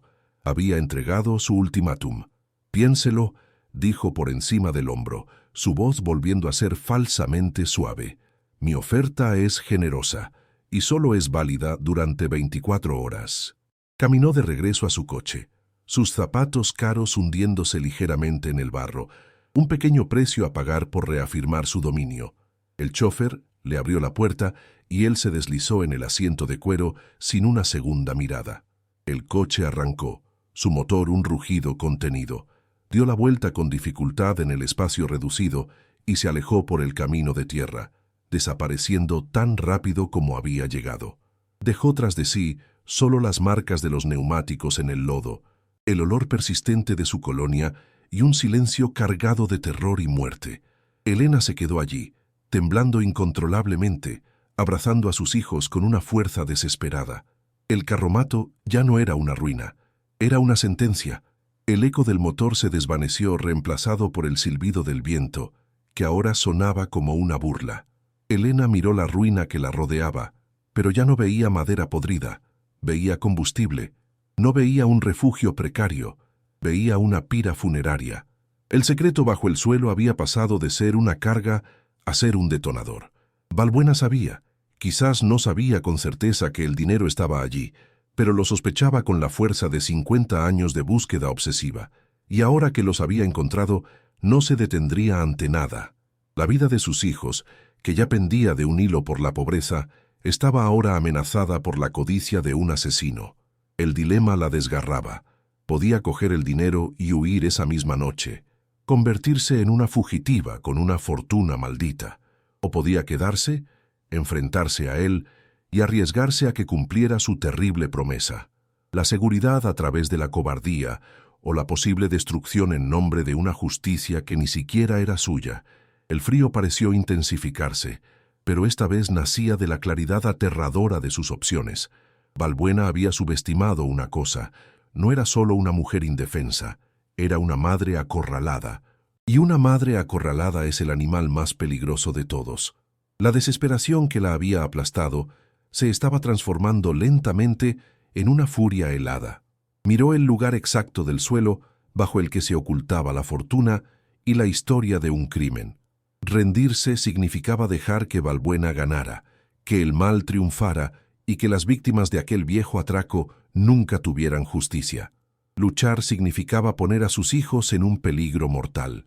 Se sentía atrapada en las fauces de un monstruo, con los dientes cerrándose lentamente. El dinero era la causa de todo, pero también podría ser su única arma. La pregunta resonaba en el silencio, dirigida no solo a ella, sino a cualquiera que escuchara su historia. ¿Qué harías en su lugar? ¿Enterrarías el secreto para proteger a tu familia a toda costa? ¿O arriesgarías todo lo que tienes por la verdad y la justicia? El silencio que dejó el coche de Balbuena fue más aterrador que su presencia. Era un vacío lleno de promesas de fuego y muerte. Elena se quedó petrificada, un témpano de hielo en medio del lodazal, con los brazos de sus hijos aferrados a sus piernas como anclas que la hundían en la desesperación. El ultimátum de 24 horas resonaba en su mente, no como un tic-tac, sino como el latido de un tambor de ejecución. Miró el carromato, la estructura que representaba su último y terrible error, y la vio a través de los ojos de Balbuena, una pira funeraria esperando una cerilla. El olor a sándalo y poder aún flotaba en el aire, una burla a su propia miseria y al hedor a moho que la envolvía. La furia, una emoción que creía agotada, comenzó a bullir bajo la superficie de su miedo. Una furia fría y afilada, no contra su destino, sino contra aquel hombre que creía poder comprar y quemar vidas como si fueran basura. La pregunta ya no era qué haría, sino cuándo encontraría el coraje para hacerlo, un coraje que aún no sentía. El mundo se había reducido a las 4 paredes podridas de aquel ataúd de madera y a la amenaza que lo rodeaba. Elena arrastró a sus hijos al interior, un refugio que ahora se sentía como una trampa. El libro de contabilidad, escondido en su bolso, parecía pesar 1 tonelada, un bloque de historia maldita que la encadenaba a aquel lugar. ¿Huir? ¿A dónde? Con 50 euros y 2 niños, no llegarían ni al siguiente pueblo antes de que los hombres de Balbuena los encontraran. El mundo exterior, que antes era indiferente, ahora se sentía activamente hostil, poblado por los ojos y oídos del magnate. Quedarse era igualmente impensable. La imagen del fuego, la amenaza pronunciada con tanta calma, se repetía en su cabeza como una película de terror. Sintió que el aire le faltaba. Su pecho se contraía en un nudo de pánico puro. Miró a Leo, que la observaba con una intensidad que la partía en dos. Él sabía. No sabía los detalles, pero sabía que el peligro era real y que el hombre del coche lujoso era su encarnación. Fue un sonido suave, casi imperceptible, lo que la sacó de su espiral de terror. Un golpe seco y vacilante en el marco de la puerta rota del carromato. El corazón de Elena saltó a su garganta. Se congeló con cada músculo de su cuerpo tenso, como una cuerda de violín. ¿Tan pronto? ¿Había vuelto? Su primer instinto fue agarrar a sus hijos y empujarlos hacia el rincón más oscuro, pero sus piernas no respondieron. Otro golpe, un poco más fuerte esta vez. No era el golpe arrogante de alguien que viene a destruir, sino el toque tentativo de alguien que no está seguro de su bienvenida. ¿Hola? Sonó una voz desde fuera. Era una voz masculina, pero no tenía la seda venenosa de Balbuena. Era una voz rasposa, quebrada por la edad y quizás por el tabaco, como el sonido de la grava bajo un zapato viejo. Elena se acercó lentamente a la puerta, empujando a Leo y Mía detrás de ella. Se asomó por la rendija, con el corazón martilleándole en los oídos, preparada para lo peor, preparada para gritar. Allí, de pie bajo el cielo gris, había un hombre anciano. Era alto y extremadamente delgado, encorvado por el peso de los años. Llevaba un mono de trabajo descolorido y lleno de remiendos, y una gorra de lana calada hasta las cejas. Su rostro era un mapa de arrugas profundas, la piel curtida por el sol y el viento, pero sus ojos, de un azul pálido y acuoso, brillaban con una inteligencia alerta y una profunda tristeza. Sostenía una taza de metal esmaltado de la que salía una voluta de vapor. El olor a café barato y a tabaco de liar llegó hasta Elena, un aroma terrenal y humano que contrastaba brutalmente con la costosa colonia de Valbuena. El hombre no parecía una amenaza, parecía tan erosionado y fuera de lugar como el propio Carromato. «Vi el coche», dijo, su voz un susurro ronco. «Ese no trae nada bueno. Soy Silas. Vivo ahí», añadió, señalando con la barbilla hacia un grupo de árboles a unos 100 metros de distancia, donde apenas se adivinaba el contorno plateado de una pequeña caravana. Elena no supo qué decir. La aparición de aquel hombre era tan inesperada que su mente, ya sobrecargada, luchaba por procesarla. Silas dio un paso cauteloso hacia adelante, sus viejas botas de trabajo hundiéndose en el barro. Su mirada no se posó en Elena, sino en el Carromato. La recorrió con una familiaridad extraña, una expresión de reconocimiento y dolor cruzando su rostro arrugado. «Este Carromato», murmuró, más para sí mismo que para ella. «El de Máximo. No lo había visto en casi 50 años. Pensé que se había podrido en algún desguace». El nombre, Máximo, golpeó a Elena con la fuerza de una descarga eléctrica. Era el nombre del libro de contabilidad. El director del circo, este hombre, este anciano solitario, conocía el Carromato, conocía su historia. El miedo de Elena no disminuyó, pero cambió de forma, transformándose en una curiosidad febril y desesperada. Este hombre no era un extraño, era un fantasma del pasado, un testigo viviente de la historia que yacía bajo sus pies. Silas pareció darse cuenta del efecto que sus palabras habían tenido en ella. Sus ojos azules se posaron en el rostro pálido de Elena y luego en los niños que se escondían tras ella. Vio el miedo, el agotamiento, el temblor apenas perceptible en sus manos. Su expresión se suavizó, la dureza de su rostro disolviéndose en una profunda compasión. «No deberían estar aquí», dijo en voz baja, pero con una firmeza que no admitía discusión. «No después de que Valbuena haya olido la sangre. Vengan conmigo. Mi caravana es pequeña, pero está caliente, y tienen que escuchar una historia». La oferta era a la vez un salvavidas y un salto a un abismo aún más profundo. Confiar en un completo desconocido parecía una locura, pero la alternativa, permanecer en la trampa mortal del Carromato esperando el regreso de Valbuena, era un suicidio. Miró a Mía, cuyo rostro estaba azulado por el frío, y su decisión se tomó sola. Asintió sin palabras, un movimiento casi imperceptible de su cabeza, y Silas entendió. El viaje de 100 metros hasta la caravana de Silas pareció un éxodo a través de un campo de minas. Elena sentía 1000 ojos en su espalda, esperando el rugido de un motor, el grito de un hombre. Silas caminaba delante, abriendo un pequeño sendero entre la maleza.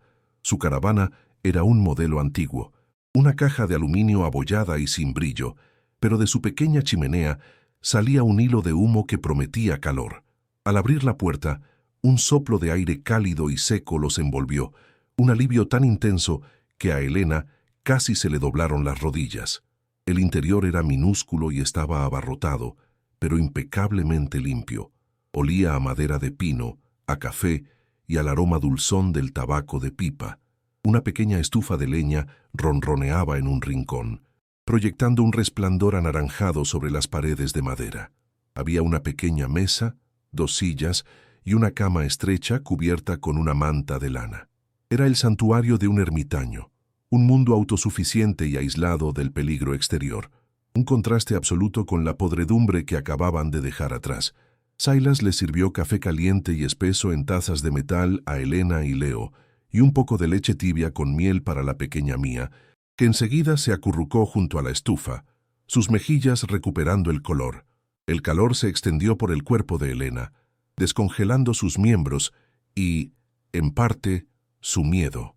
Se sentó a la pequeña mesa, con el libro de contabilidad en su regazo, oculto bajo su abrigo. Silas se sentó frente a ella, encendió una pipa con manos nudosas y dio una larga calada, sus ojos azules fijos en el carromato visible a través de la pequeña ventana. Yo era apenas un muchacho cuando empecé a trabajar para el circo de Máximo, comenzó, su voz un murmullo grave. Era mozo de pista, cuidaba de los caballos y ayudaba a montar la carpa. Máximo era un hombre brillante, un mago del espectáculo, pero era un hombre hueco por dentro. Solo le importaba el dinero. La codicia era una enfermedad en su sangre y contagió a todos los que lo rodeaban. El circo no era una familia, era una banda de lobos esperando su momento. Elena escuchaba, fascinada y aterrorizada. Las palabras de Silas daban vida a las anotaciones crípticas del diario, poniendo carne y hueso a los fantasmas de tinta y papel. Yo era joven e invisible para ellos, continuó Silas, el humo de su pipa arremolinándose a su alrededor. Los mozos de pista oímos todo porque nadie se molesta en bajar la voz delante de nosotros. Oí hablar del plan, del gran golpe que los haría a todos ricos, y oí hablar del abogado de la ciudad que iba a ayudarles a desaparecer, un joven tiburón llamado Balbuena. Al pronunciar el nombre, su voz se endureció y la taza de metal tembló ligeramente en su mano. Balbuena era el único que no pertenecía al circo. Era un extraño, un hombre con traje y zapatos caros que aparecía por la noche. Máximo confiaba en él, pero era la confianza que un domador tiene en una víbora. Sabía que podía morder, pero creía que podía controlarla. Se equivocó. Ambos se equivocaron el uno con el otro. Vi cómo su relación se agriaba, vi las miradas de odio que se lanzaban cuando creían que nadie los veía. Un silencio pesado cayó en la pequeña caravana, roto solo por el crepitar del fuego. Silas dejó la pipa sobre la mesa, su mirada perdida en los recuerdos. El atraco fue un éxito terrible. Su voz se quebró por primera vez y tuvo que detenerse para carraspear. Hubo violencia. No se suponía que la hubiera, o eso decían, pero la hubo. Dispararon a 2 personas, un guardia de seguridad y un cajero que intentó pulsar la alarma. Elena sintió un nudo de hielo formarse en su estómago. Los recortes de periódico no mencionaban eso con tanto detalle. El crimen se volvía más real, más sangriento. Silas levantó la vista, y sus ojos azules, ahora brillantes por las lágrimas contenidas, se encontraron con los de Elena. La verdad, cuando finalmente salió de sus labios, fue un golpe físico, una onda expansiva de dolor que llenó el pequeño espacio. El cajero, el chico que intentó pulsar la alarma, era mi hermano mayor, tenía 19 años, era su primer trabajo, y lo mataron por un puñado de billetes. La confesión quedó suspendida en el aire, cargada con el peso de 50 años de luto silencioso. Elena se quedó sin aliento. La historia ya no era un misterio abstracto, un drama criminal de un pasado lejano. Acababa de adquirir un rostro, un nombre, una víctima inocente. El hermano de Silas. El dolor del anciano era palpable, una herida que nunca había cicatrizado. Ahora entendía la tristeza en sus ojos, el aislamiento autoimpuesto. No era un simple ermitaño, era un guardián, un vigilante que había pasado toda su vida al lado de la escena del crimen, esperando justicia. Un escalofrío recorrió la espalda de Elena. No habían encontrado solo a un aliado, habían encontrado el corazón de la tragedia. La pieza final, la más personal y dolorosa del rompecabezas, acababa de encajar en su lugar y lo cambiaba todo. Esto ya no era solo por el dinero o por su propia supervivencia. Ahora era por el hermano de Silas, por un chico de 19 años asesinado a sangre fría hacía medio siglo. Después del robo, el circo se desvaneció en una semana, continuó Silas, su voz ahora desprovista de emoción, como si recitara una historia aprendida de memoria. Máximo se volvió loco de paranoia. Dormía en ese carromato, el suyo personal, y no dejaba que nadie se acercara. Sabía que Balbuena lo había engañado de alguna manera. Y Balbuena sabía que Máximo planeaba traicionarlo. La última noche, los vi discutir junto al carromato. Gritaban en susurros, si es que eso tiene sentido. Vi a Máximo enseñarle un arma a Balbuena. Y luego no volví a ver a Máximo. El carromato se quedó atrás cuando el circo se marchó a la mañana siguiente, abandonado como una piel de serpiente. Balbuena se hizo rico y poderoso, y la historia de Máximo y el dinero desaparecido se convirtió en una leyenda local. Pero yo sabía que la verdad estaba en ese carromato. Levantó un dedo tembloroso y señaló hacia la ventana. He vivido aquí, esperando. Sabía que algún día alguien vendría. Sabía que Balbuena no lo había olvidado. Nunca lo haría. La revelación de Silas fue como un relámpago que iluminó todo el paisaje oscuro. Balbuena no solo era el cómplice, era el probable asesino de Máximo, el único vencedor de aquel juego de traiciones. Había esperado pacientemente durante 50 años a que el carromato reapareciera, a que el paso del tiempo borrara los recuerdos y los testigos, sin contar con que un mozo de pista adolescente se convertiría en su sombra silenciosa, un fantasma viviente esperando justicia. Elena sacó el libro de contabilidad de su bolso y lo puso sobre la mesa. Los ojos de Silas se abrieron de par en par al reconocerlo.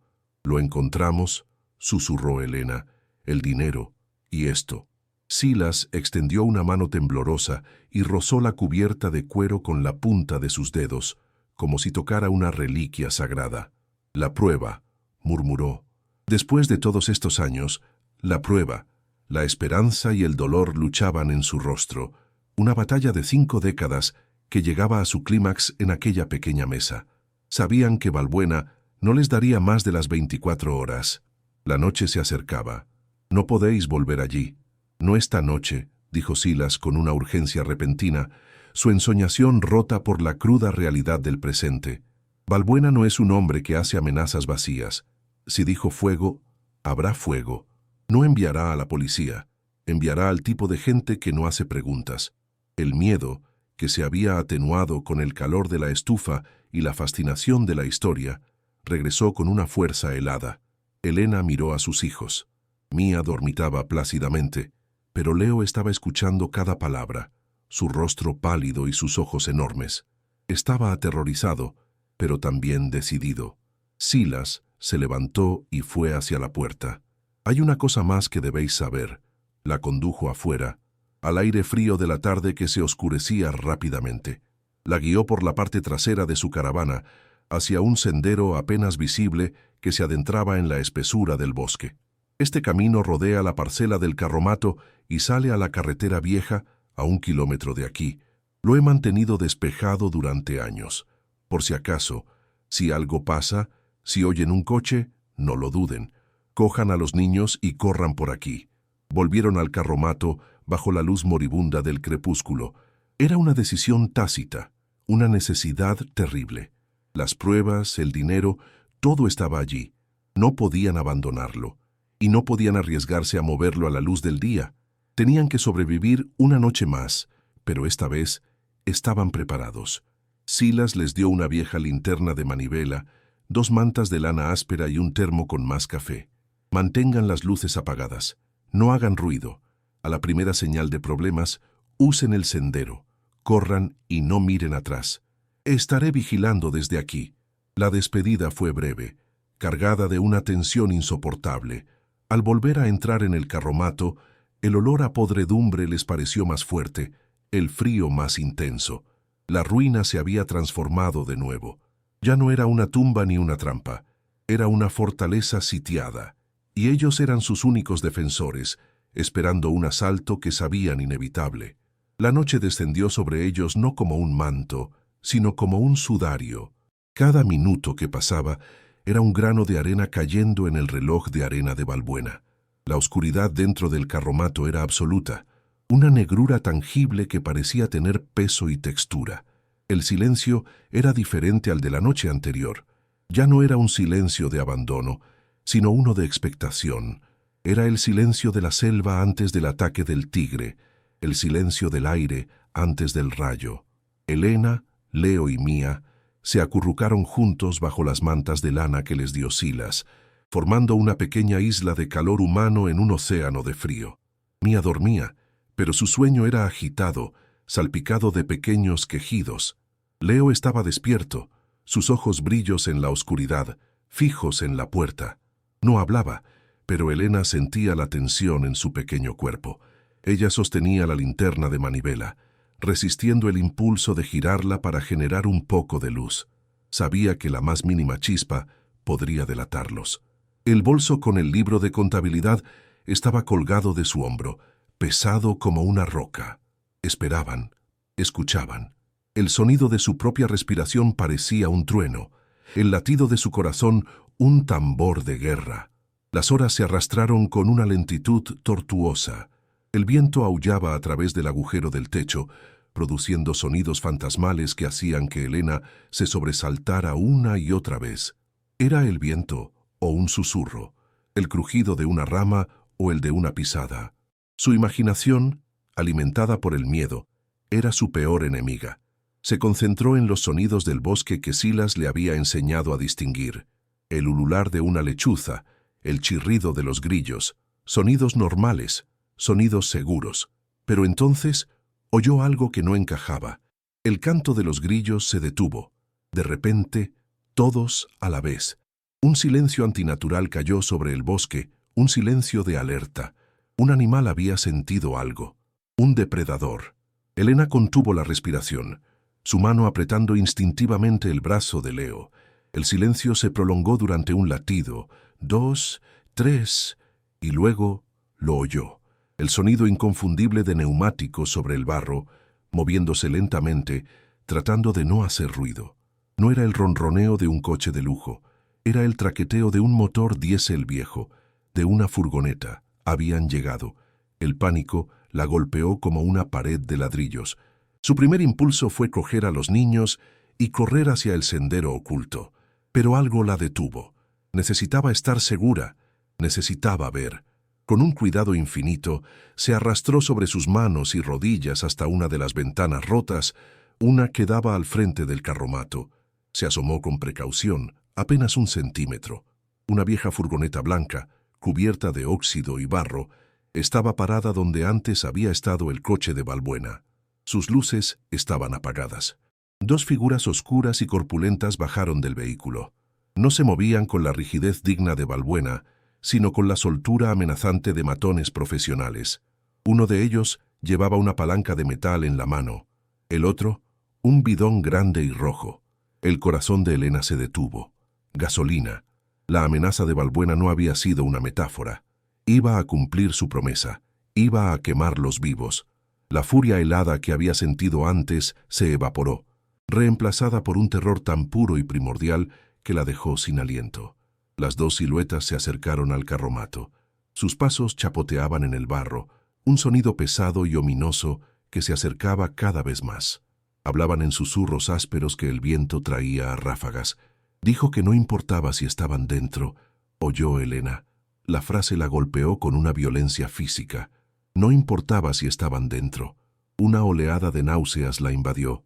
Se apartó de la ventana, arrastrándose hacia atrás, con el cuerpo temblando tan violentamente que apenas podía controlarlo. Era el momento. Tenían que irse. Ya. Despertó a Mía con una sacudida suave pero urgente, tapándole la boca con la mano antes de que pudiera gritar. «Shh, cariño, vamos a jugar a un juego. El juego del silencio», susurró, su voz temblando a pesar de sus esfuerzos por mantenerla firme. Leo ya estaba de pie, con los ojos fijos en la puerta, pálido como un fantasma, pero listo. Sabía exactamente lo que estaba pasando. El olor acre y químico de la gasolina comenzó a filtrarse a través de las grietas de la madera, un perfume mortal que anunciaba su fin. Uno de los hombres empezó a rociar el exterior del carromato con el contenido del bidón. El sonido del líquido al chocar contra la madera podrida era obsceno, un bautismo profano. El olor se volvió abrumador, llenando el pequeño espacio, quemando sus fosas nasales y gargantas. ¡Ahí dentro!», gritó una de las voces áspera y cruel. «Sabemos que estáis ahí. El jefe os da una última oportunidad. Salid con lo que encontrasteis o nos iremos y dejaremos la puerta cerrada con llave. Tenéis 1 minuto antes de que esto se convierta en un horno. La amenaza explícita era casi un alivio comparada con la incertidumbre. Ahora no había duda, no había negociación. Elena agarró a sus hijos, uno de cada mano. El bolso, con el libro de contabilidad, golpeaba contra su cadera. Se movieron hacia la parte trasera del carromato, lejos de la puerta principal, hacia la pared que daba al bosque. El suelo crujía bajo sus pies, cada sonido una posible sentencia de muerte. El tiempo se había agotado, el minuto había comenzado. Elena encontró el panel suelto en la pared trasera, justo donde Silas le había indicado. Era una vieja escotilla de ventilación, apenas más grande que una persona. Estaba oxidada y atascada. Con una fuerza nacida del pánico, tiró y empujó hasta que cedió con un gemido metálico que sonó como un grito en la noche. El aire fresco y limpio del bosque entró de golpe, un contraste brutal con la atmósfera viciada de gasolina del interior. Empujó a Leo primero. «Corre al sendero, no te detengas», le ordenó en un susurro feroz. Luego pasó a la pequeña Mía, que lloraba silenciosamente, aterrorizada. Por último, se deslizó ella misma a través de la abertura, rasgándose la ropa y la piel en los bordes oxidados. Apenas sintió el dolor. Estaban fuera, libres del ataúd de madera, pero ahora expuestos en la oscuridad del bosque. A lo lejos, oyó la risa cruel de uno de los hombres y el sonido de un mechero al encenderse. Corrieron. Correr en la oscuridad total a través de un bosque es una pesadilla. Las ramas les arañaban la cara y los brazos, las raíces ocultas los hacían tropezar. Elena sostenía la mano de Mía con una fuerza de hierro, mientras Leo corría justo delante de ellos, recordando el camino que Silas les había mostrado. Elena no miraba dónde pisaba. Su mirada estaba fija en la espalda de su hijo. El sonido de sus propias respiraciones jadeantes, el martilleo de sus pies en la tierra húmeda y el llanto ahogado de Mía eran la única banda sonora de su huida. El olor a gasolina los seguía como un fantasma. Podían oír los gritos furiosos de los hombres detrás de ellos. «¡Se han escapado! ¡Por detrás!». El juego había cambiado. Ya no era una ejecución, era una cacería, y ellos eran la presa. El terror le dio a Elena una velocidad que no sabía que poseía. No era una costurera viuda y asustada, era una loba protegiendo a sus cachorros, huyendo del fuego con la furia de 1000 madres en su corazón. Entonces, el mundo detrás de ellos se iluminó con un resplandor anaranjado y antinatural. Un rugido sordo, como el de una bestia al despertar, resonó por el bosque, seguido de un crujido ensordecedor. El carromato había estallado en llamas. El resplandor proyectaba sus sombras largas y danzantes delante de ellos, convirtiéndolos en siluetas fugitivas en un teatro de horror. Elena no se atrevió a mirar atrás, pero la imagen del fuego se quemó en su mente.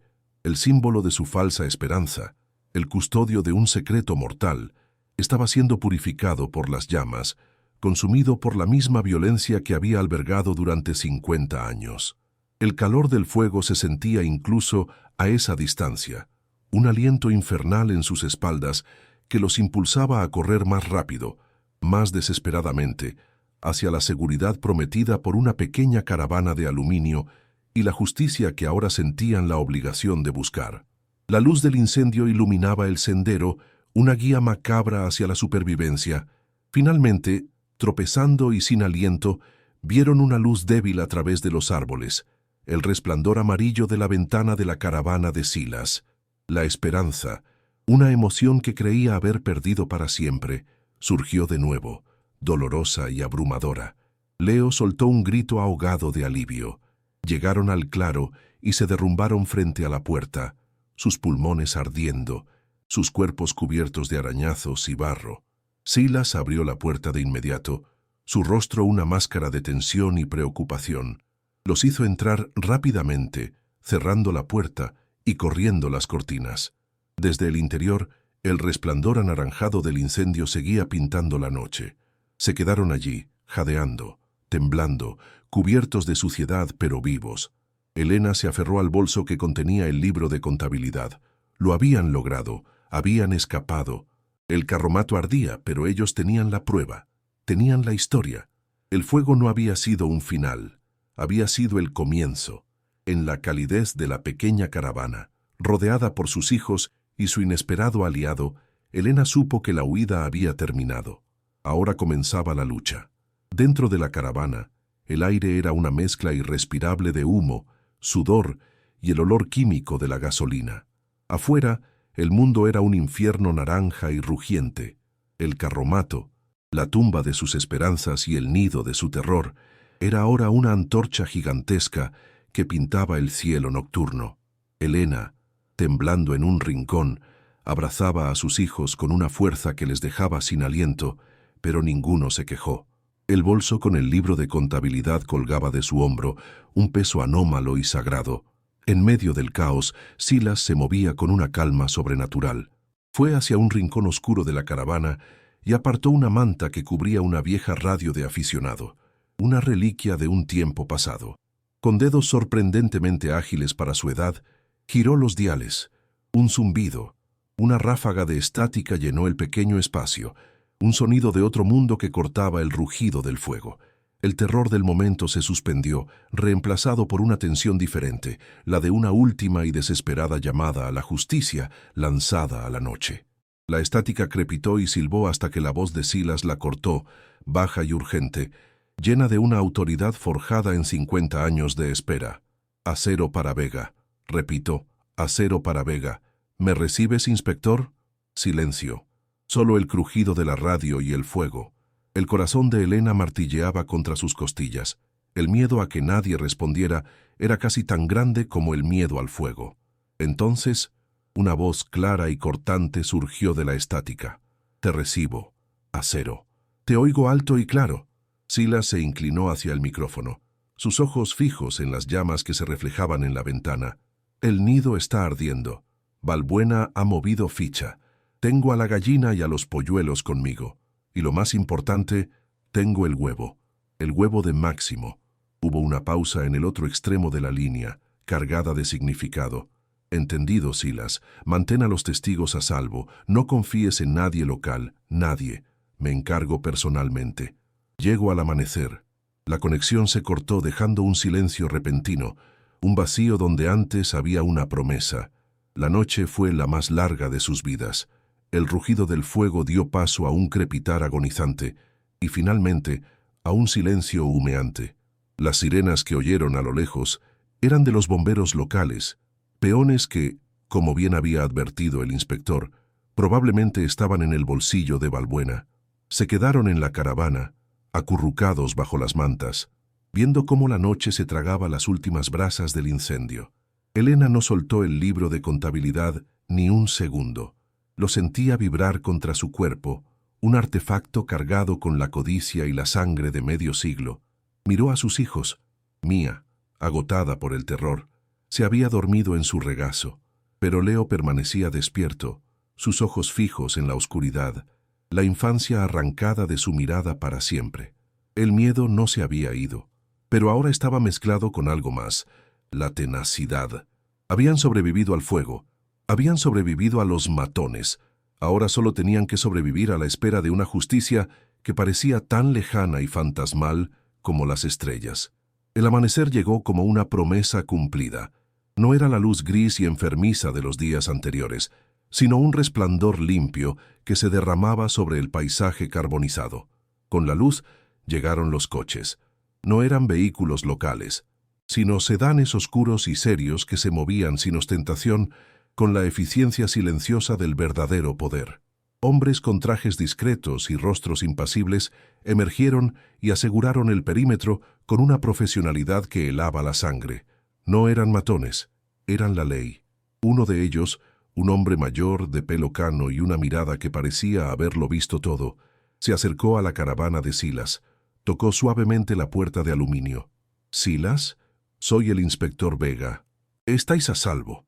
Al oír esas palabras, Elena sintió como una presa de hielo que llevaba semanas, meses, construyéndose dentro de su pecho, finalmente se rompía. Las lágrimas, esta vez de un alivio tan profundo que dolía, brotaron de sus ojos sin control, mientras Silas abría la puerta a la primera luz de su nueva vida. El interior de la caravana se convirtió en una improvisada sala de interrogatorios. el aire denso por el olor a café y a verdad.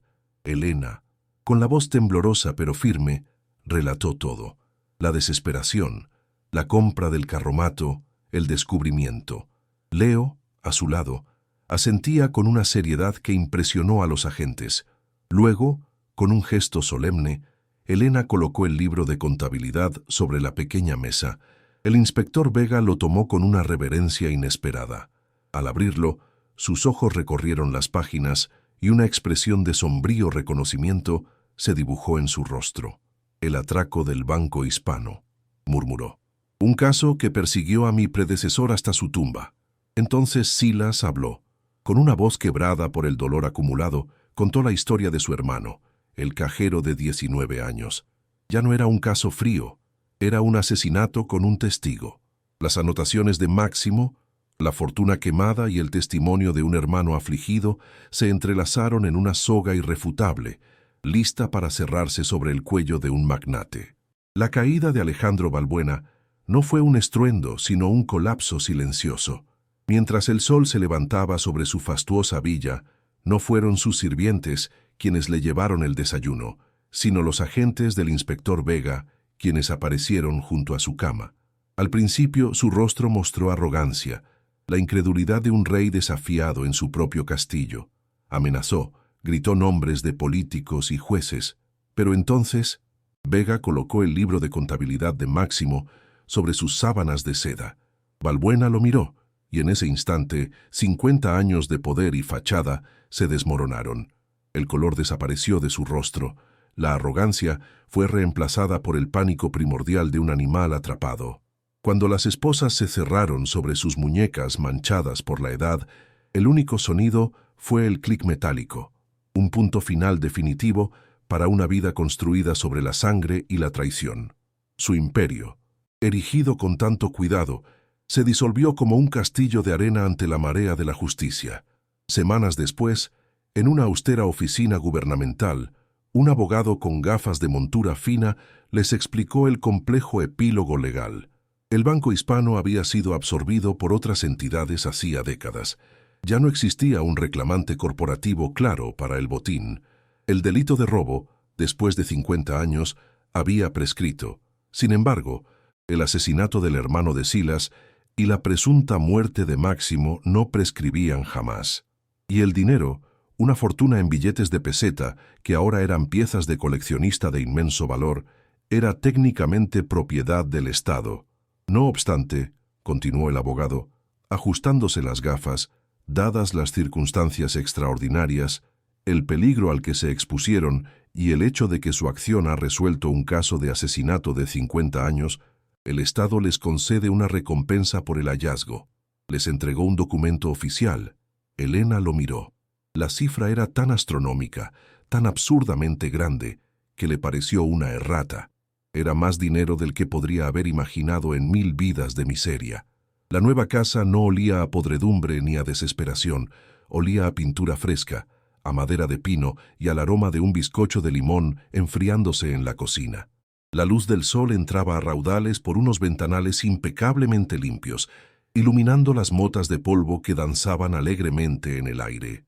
No había goteras, ni frío que calara los huesos. Un sistema de calefacción central mantenía una temperatura perfecta, un lujo que Elena aún apreciaba con cada bocanada de aire cálido. En el jardín trasero, Leo perseguía a Mía sobre un césped verde y mullido, sus risas claras y despreocupadas, el sonido más dulce del mundo. Elena, descalza sobre el cálido suelo de parqué, se detuvo en medio del salón y cerró los ojos, absorbiendo la paz. Ya no sentía el suelo a punto de hundirse bajo sus pies.